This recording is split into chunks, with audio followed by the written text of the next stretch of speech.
Assalamualaikum warahmatullahi wabarakatuh. Berjumpa kembali dengan pelajaran sejarah Indonesia. Pada video ini, Bu Fitri akan mengajak kalian membahas kedatangan bangsa Barat atau bangsa Eropa ke Nusantara.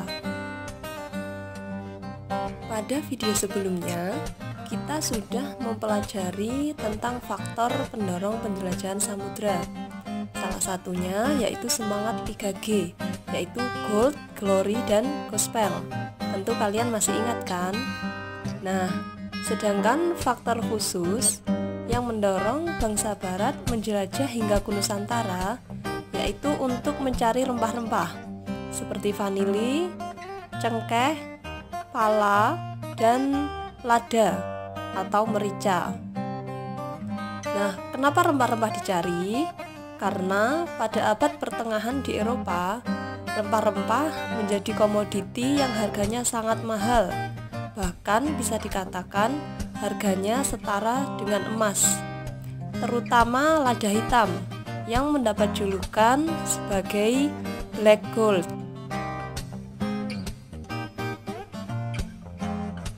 Bangsa Eropa yang pertama datang ke Indonesia adalah bangsa Portugis. Nah, pada tahun 1511, pelaut Portugis yang bernama Alfonso berhasil menaklukkan Malaka sebagai pusat utama perdagangan rempah-rempah. Sebelumnya, Portugis ini telah menguasai India, sehingga penaklukan terhadap Malaka membuat Portugis menguasai sepenuhnya perdagangan rempah-rempah dari Asia ke Eropa. Kemudian, peta Nusantara pertama kali dibuat oleh bangsa Portugis, kemudian disebar di Eropa. Hal ini menjadikan bangsa Eropa tertarik untuk datang dan menjajah di Nusantara, terutama Belanda.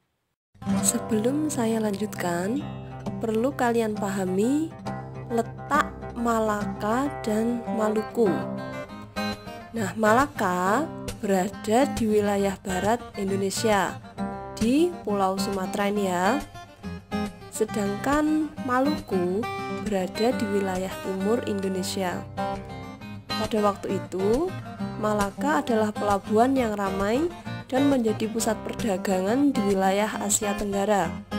Sedangkan Maluku adalah penghasil utama rempah-rempah. Untuk mencari pusat rempah-rempah, Alfonso mengirim 2 kapal pimpinan Anthony de Abreu dan Francisco Serrao yang akhirnya mereka berhasil mendarat di Kepulauan Banda, Ternate, dan Maluku pada tahun 1512. Hal ini membuat Portugis menjadi bangsa Eropa yang pertama menemukan Maluku. Karena melimpahnya rempah-rempah di sana, Maluku dijuluki dengan Spicy Island, yang artinya pulau rempah-rempah. Di Maluku, Portugis melakukan monopoli perdagangan rempah-rempah dan menyebarkan agama Kristen, sehingga menimbulkan perlawanan rakyat. Situasi ini kemudian dimanfaatkan oleh Belanda. Ketika wilayah Nusantara diduduki oleh Portugis, kemudian datanglah Spanyol. Sebelumnya, Spanyol telah menduduki wilayah Filipina. Kemudian, pada tahun 1521, Juan Sebastian Elcano mendarat di Maluku. Kedatangannya mendapat sambutan baik dari Kesultanan Tidore, namun merupakan ancaman bagi Portugis yang lebih dahulu datang. Maka timbullah perebutan wilayah antara Portugis dan Spanyol.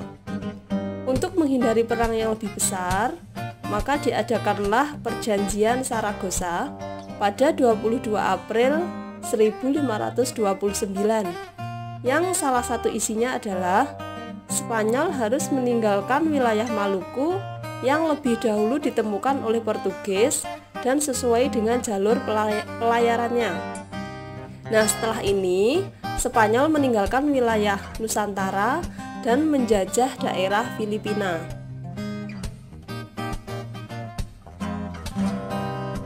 Bangsa Eropa yang selanjutnya datang ke Nusantara adalah Belanda.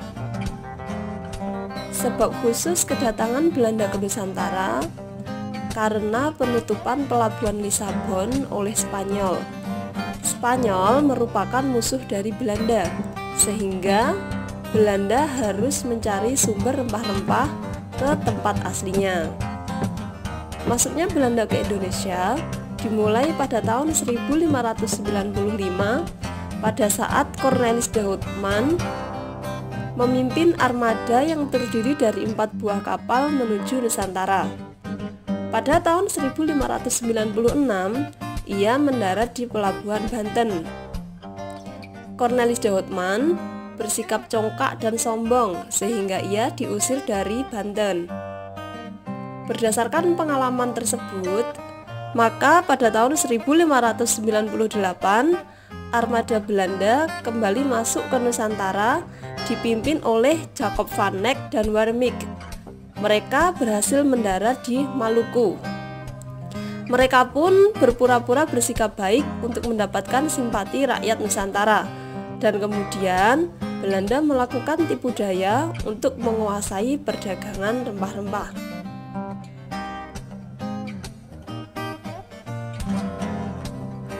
Kekuasaan Belanda di Nusantara semakin tertancap kuat ketika dibentuk Persekutuan Dagang VOC pada tahun 1602. Kemudian, perlawanan rakyat Maluku terhadap Portugis dimanfaatkan Belanda untuk menguasai Kepulauan Maluku. Hingga pada tahun 1605, Belanda berhasil mengalahkan Portugis dan menjadi penguasa tunggal di Maluku. Untuk kemudian Belanda melakukan penjajahan di Nusantara. Semoga pembahasan kali ini bermanfaat bagi anak-anak semua ya. Dan jika kalian paham dengan penjelasan di video ini, jangan lupa klik tombol like. Wassalamualaikum.